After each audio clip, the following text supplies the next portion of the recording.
Hey guys, this is Alessio Summerfield, the host of Metal Gear Mondays, and you are listening to a backlog episode of Metal Gear Monday. So if you guys hear any mention of Geek Time, the Geek Time network is since defunct, and now Metal Gear Mondays is a part of the original lineup of podcast shows from Forever an Astronaut. If you guys want to take advantage of our Patreon to get really cool exclusive content and speak with other fans, as well as talk directly to the hosts and the guests, you can go to patreon.com/foreveranastronaut. $5 a month on Patreon will get you access to all of our original shows, including Dev Diary Season 1 and future shows. So if you want to support the studio and support content like what you're listening to, please be sure to go to patreon.com/foreveranastronaut or foreveranastronaut.com to check out the rest of our lineup of shows, as well as short films, blog posts, and other goodies. If you want to write into the show, the new write-in information is contact@foreveranastronaut.com, or you can utilize the facebook.com/Metal Gear Mondays. Thank you guys so much, and enjoy the episode.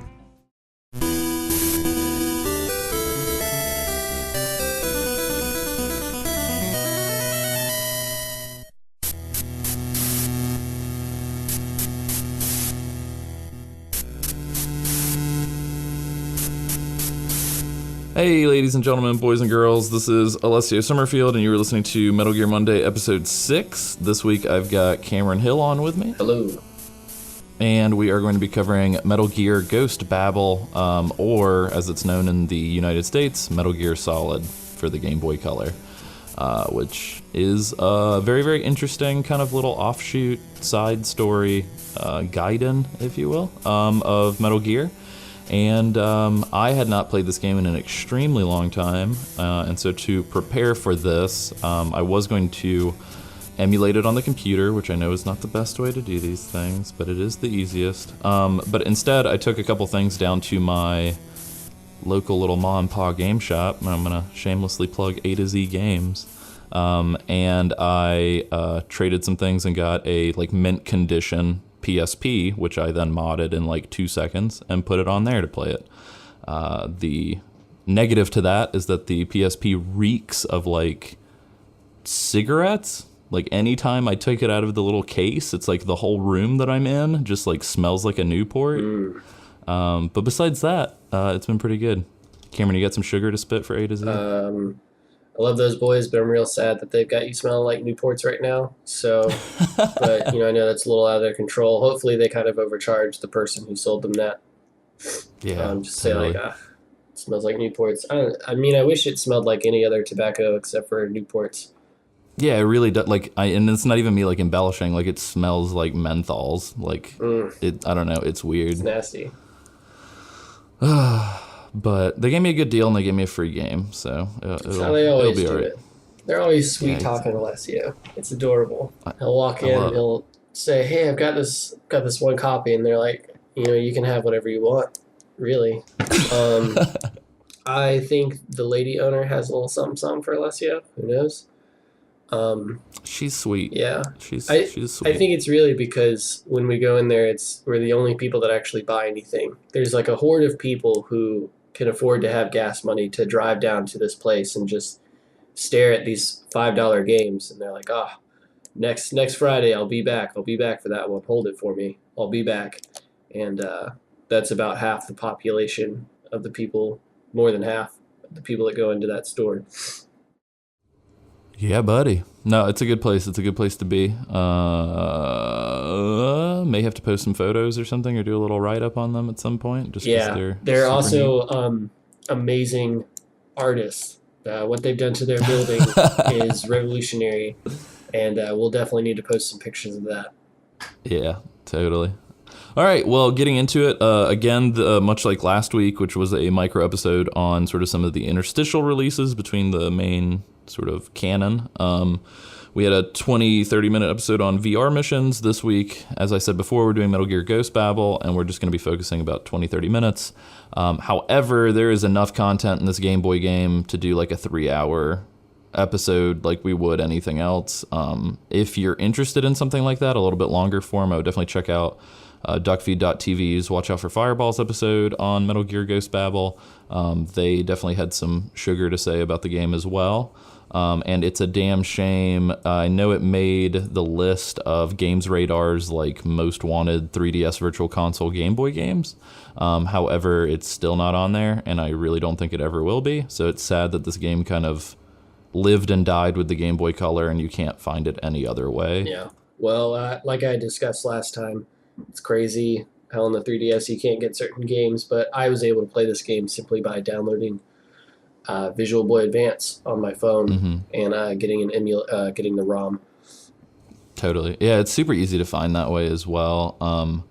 I believe I was playing on Master Boy for the PSP, which is a Sega Master System, and Game Gear and Game Boy Color emulator, which is a weird combo. But yeah. So just to give a little... Did you emulate a Super Nintendo and then emulate that Super Nintendo game that allows you to put Game Boy Color games in to play? I wish.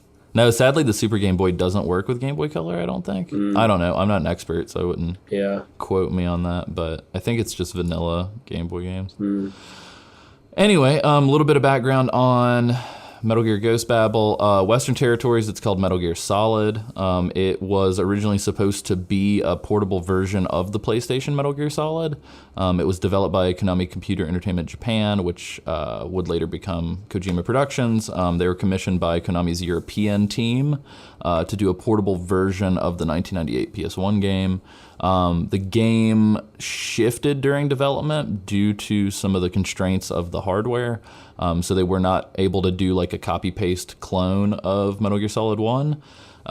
And for whatever reason, instead, they decided to completely change the story and make it like its own little what-if scenario. But the interesting thing is, like, through replaying it for the show, there's a lot of shit that comes back from Metal Gear Solid. So, like, a lot of the style of boss fights and a lot of the scenarios kind of come back, not in like a huge kind of like rip-off kind of way, but like you can tell that that would have been what it was in Metal Gear Solid during the original kind of development.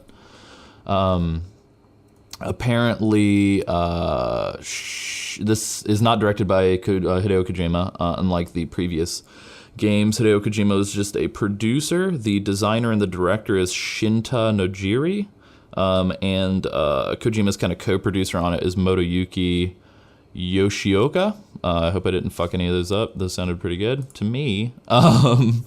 But it came out in 2000 for the Game Boy Color, April 27th in Japan and May 5th in Europe and North America. It plays like the original Metal Gear games, essentially Metal Gear 1 and 2 for the MSX, except I'd say way sharper. I think the Game Boy Color hardware may be able to essentially produce an image and like animation and sound that's a little bit better than the MSX. So it just looks way better. Cameron, I know both you and I did not finish the game because, spoiler alert, the game is way longer than you think a Game Boy Color game should be. And we kind of casually took it on. I know I got further than Cameron, but I was still putting in like probably like 1 or 2 hours at the end of my day every day before I went to bed, just kind of like toying around with it. And after even like a week and a half, I didn't finish it. How far did you get, Cameron? I really only got kind of past that first initial where you land stage, and then my game froze, which is weird. I've never seen that happen on an emulator. I think it had more to do with the software and like how I closed it out or something. But it froze up, and I got back to pretty much the same point, and then realized that I just didn't have the time. Totally. Yeah, Did you watch anything? Yeah, I watched some Let's Play, and that's kind of where I realized just how long this game was. I was expecting something a little more along the lines of like the Metal Gear 1 that I played. Yeah, so I wasn't expecting a whole lot of story and all of that, but it's definitely there. Yeah, there's a lot of it. And also I wanted to give a shout out to YouTube user Lord of Ultima, who did a 13-part Let's Play on Ghost Babel, which I ended up watching the last little bit of it just to kind of pick up where I stopped. And he does a really good job of like kind of a good combination of like not talking so much, and when he does talk, kind of being funny, as opposed to like the super annoying I'm gonna talk throughout this entire thing kind of people. But yeah, I just wanted to, I was asking how far you went, not for any specific reason other than to say this is some of the best fucking music I've ever heard on a Game Boy Color game. Oh yeah. And I wanted to see what you thought. Yeah, I definitely agree, because I was kind of doing the same thing you were doing, or at least planning to, just to play in bed. And I started it up and I heard the sweet tunes, so I actually got my headphones and laid in bed, and I was playing it that way because the music is really, really good. Yeah, I don't know, it's surprising. Like there are a couple little tunes that come back from other Metal Gear games. But for the most part, there's a fair amount of like original music for this thing. And it's a shame I know after you finish the game that you unlock like a sound test mode where you can listen to all of the music. And honestly, if you've got $40 to burn and you've got a Game Boy Color, I would definitely see if you can hunt down a copy on Amazon, because that way what you can do is you can like headphone jack into a recorder and just dump the whole soundtrack. Because it would be really cool to just like have. I will say in producing the show, I could not find a collection of files where people had dumped it. So I ended up actually having to find like people's sort of YouTube videos or Let's Plays or whatever where there wasn't a lot of speaking, and essentially like pull it off of that. But it is some pretty fantastic music. And I'm not sure if the composer is somebody who's worked on the other Metal Gear games or not, but I'm not sure. Let me double check. Yes, apparently Norihiko Hibino is a jazz musician who's actually worked on a lot of the Metal Gear Solid games and the Zone of the Enders games. So, and he did all the music for Ghost Babel. So, awesome. Pretty sweet. But yeah, before we kind of tear through the plot stuff and kind of talk about how it compares to the other games in the series, as far as like playability and stuff, Cameron, what did you think of it compared to not only the MSX games, but like even compared to like Metal Gear Solid 1? Like, how did it play while you were playing it? I don't feel I can give a fair assessment, simply because playing on the emulator, I was definitely having some troubles with it. But I definitely felt like over time I would overcome that, like the little quirks to it and things like that. Yeah. So I'm not sure. Yeah, I'm never super keen on playing with like touchscreen stuff, but I don't know. It is what it is. I've definitely sat down and played Secret of Mana on my game on my iPhone. Oof. Like jailbroken iPod or whatever way back when. Jeez. And I don't know, it was kind of a pain in the ass, but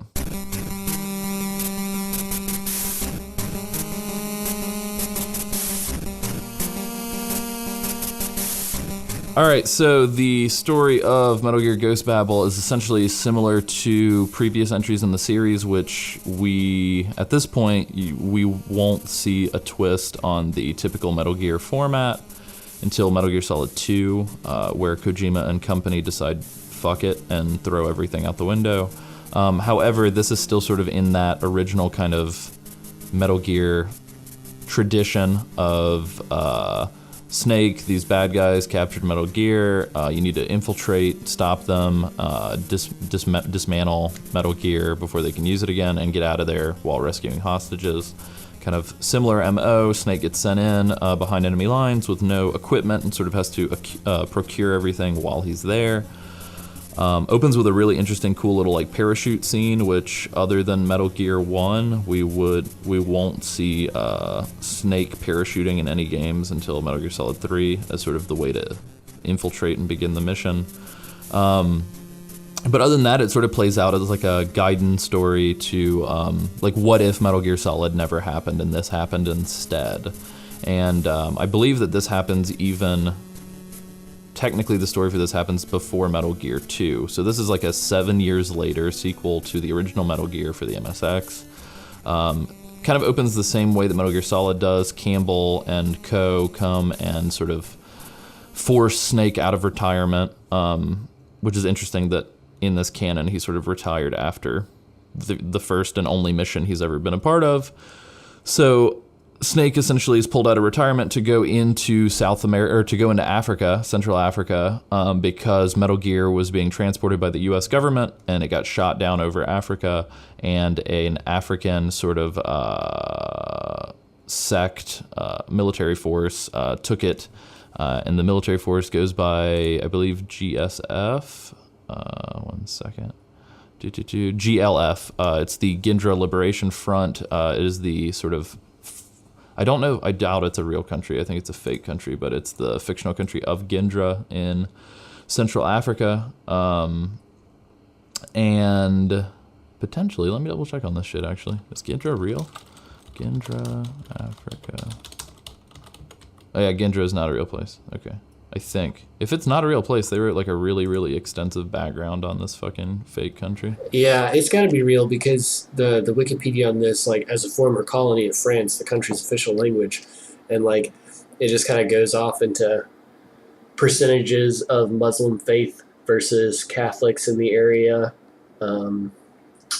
All it's pulling up if I type in Gindra is, yeah, there's a Wikipedia article on fictional African countries, and Gindra's on the list. Oh, I wonder if that's... Wow, they went all out. Yeah. Crazy.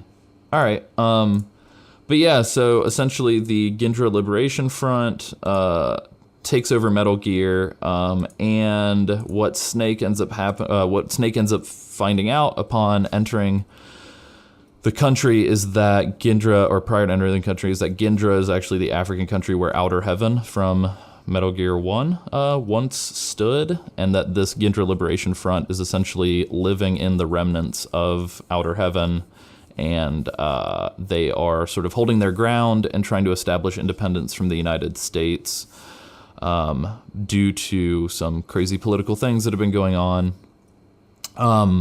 Like I said before, the story is actually extremely complex and is essentially pitting Snake against these 5 members of the Black Chamber, which is kind of the stand-in for Foxhound from Metal Gear Solid 1.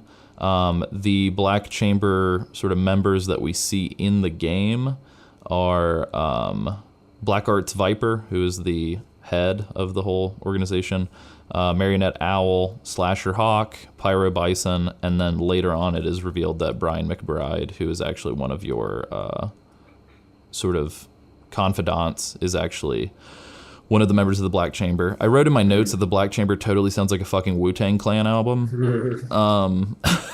And these members' names totally sound like some Mega Man X fucking boss names. Yeah. Like Slasher Hawk.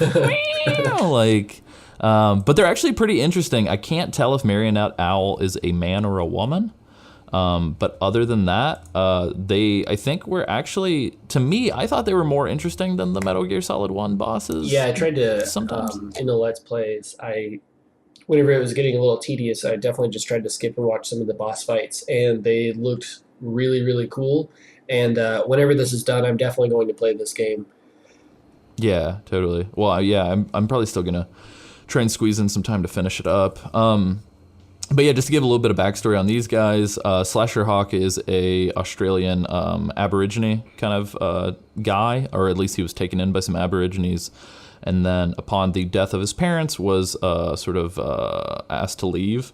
And that's kind of the common theme with a lot of these bosses, much like in Metal Gear Solid 1, is they're all kind of like that Batman syndrome where every single enemy is like holding a mirror against Batman and being like, these are people just like you, but they took the dark side. And so Slasher Hawk throws a fucking boomerang and sicks a hawk on you, which is pretty badass, and you have to kill him with grenades, which is nuts that he can take more than a couple of those.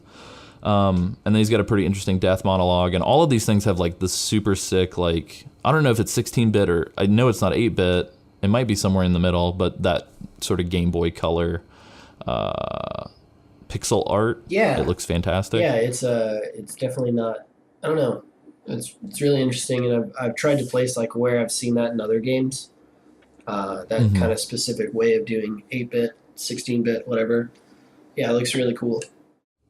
Yeah, I don't know. It's crazy. Like all of the artwork looks cool. Also, the codec conversations look fantastic. Yeah. I was a bit confused. Okay, so whenever you start this game out, like most people, or like in all the other games, you're gonna get a call from Campbell.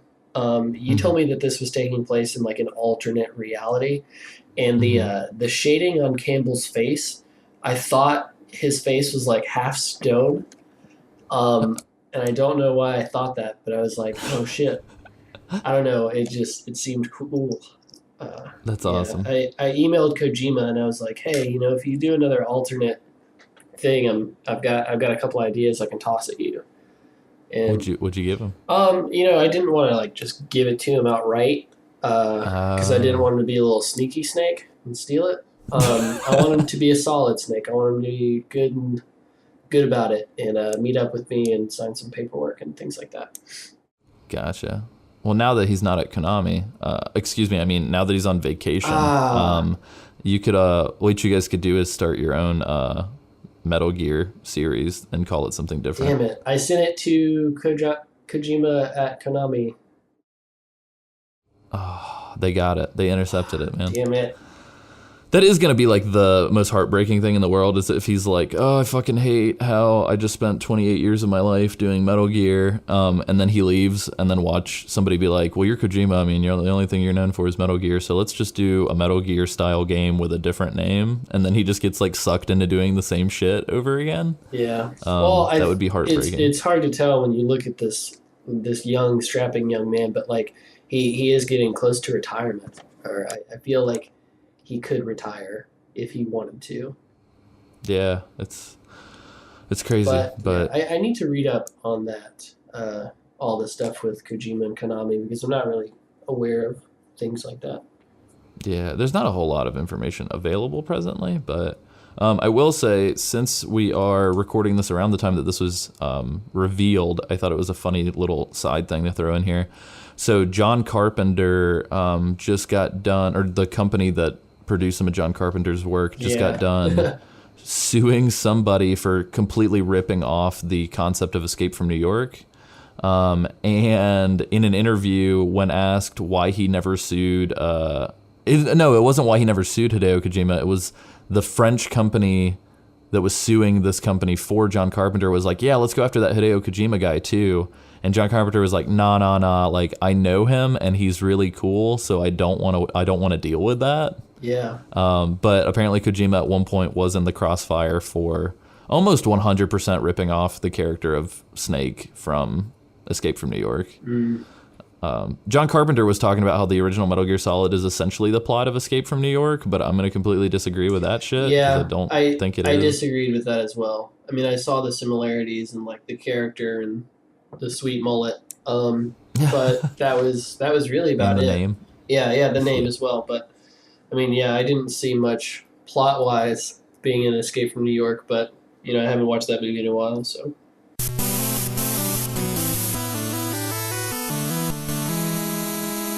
So really quickly, just to kind of top it all off, essentially same thing goes as always. Snake gets in there. There's like a Meryl stand-in named Chris, what is her name? Chris Jenner, actually, which is hilarious because it's just like Chris Jenner from Keeping Up with the Kardashians. But essentially he meets this soldier. It's not just like her. No, I know the name is spelled differently and she's a different character, but essentially Snake goes in there and with the help of Chris, they free Jimmy the Wizard, who is the like nerdy Metal Gear developer who's standing in for Otacon, who I'm gonna go ahead and throw out there. Whoever the fuck was writing the dialogue for this Game Boy game knew what was up, man, because like Jimmy the Wizard fucking calls out Snake for like some of the same shit that like fans will be like, why do you have so many questions and blah blah blah, and just some of the dialogue between the characters, like I don't know, you can tell that the person who wrote it spent a lot of time with the Metal Gear series and like appreciated it, but was also calling it out for some of its kind of quirkier flaws. But yeah, so Snake destroys Metal Gear, and then everything gets better. I will say the big twist to the game, just because at this point sort of every Metal Gear game is known for having a massive twist.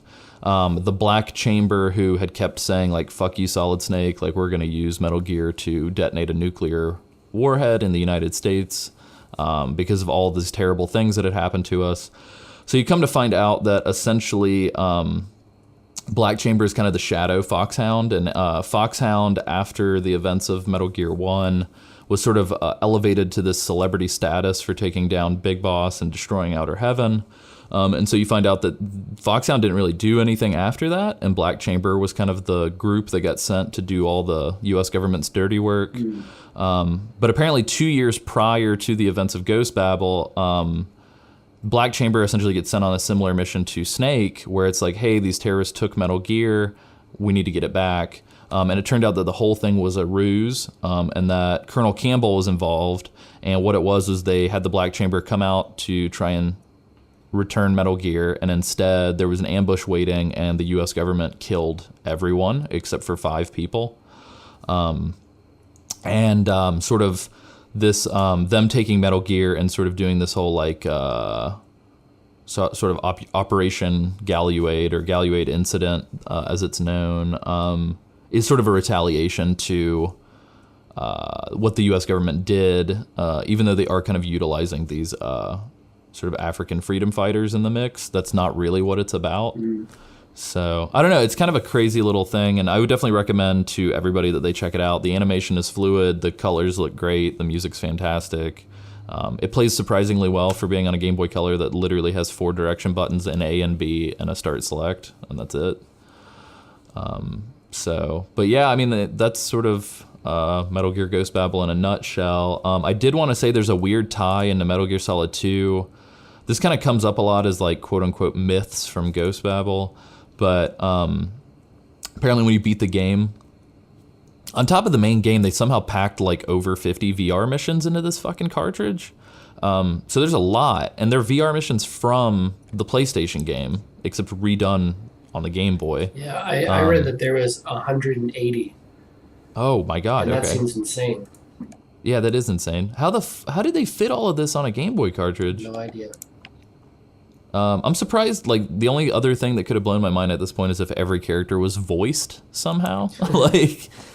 But yeah. So after you beat the game, you unlock these like special stages. And if you finish all of the special stages at the very end, there's like one of like the weird kind of sort of trademark cut to Metal Gear logo, have somebody talking over a phone situation.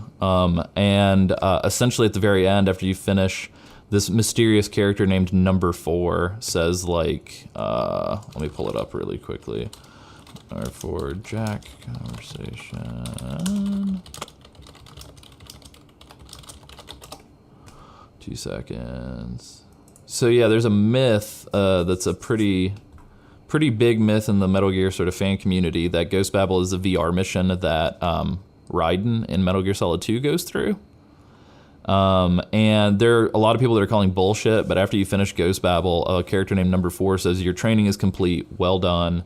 Your combat capability is now undoubtedly beyond that of Solid Snake at the time of Galluade's fall. Your time is about to come, and then he just says, get some rest for now, Jack, and then it's over. And so a lot of people are like, oh my god, who else could it be? And there aren't a lot of characters named Jack in the Metal Gear canon, really.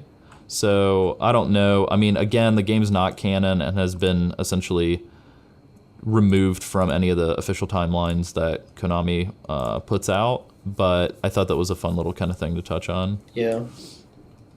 But yeah, also in the Japanese and European versions of the game, once you beat the game, you can go to the codec and type in frequency 140.07, and you'll get a hidden radio drama called Idea Spy. And every chapter of the game, there's a new chapter of this radio drama. And apparently one of the writers from the game wrote this like spy drama that you can listen to. Mm-hmm. That's what I was talking to you about this before we started the podcast. That's Kojima actually does some voice in that, I believe. Oh, nice. That's awesome. Yeah. But yeah, so in a nutshell, that is Ghost Babel. Next time that you guys listen to this podcast, we will be covering Metal Gear Solid 2. Yeah,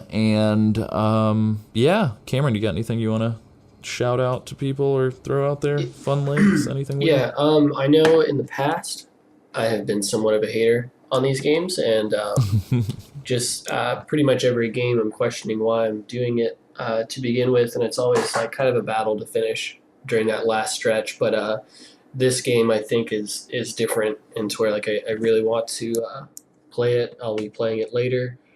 I don't know. Maybe later down the road after we both beat it, we can kind of get back into it or something. Yeah, that'd be cool. Do like a recap, kind of. What did you think? And which would also be cool if if some people listen to this and they're like, oh, it sounds like a cool game, and they go off and they play it, and we can get some responses and things like that Totally. from readers or listeners. Yeah, totally. That'd be awesome.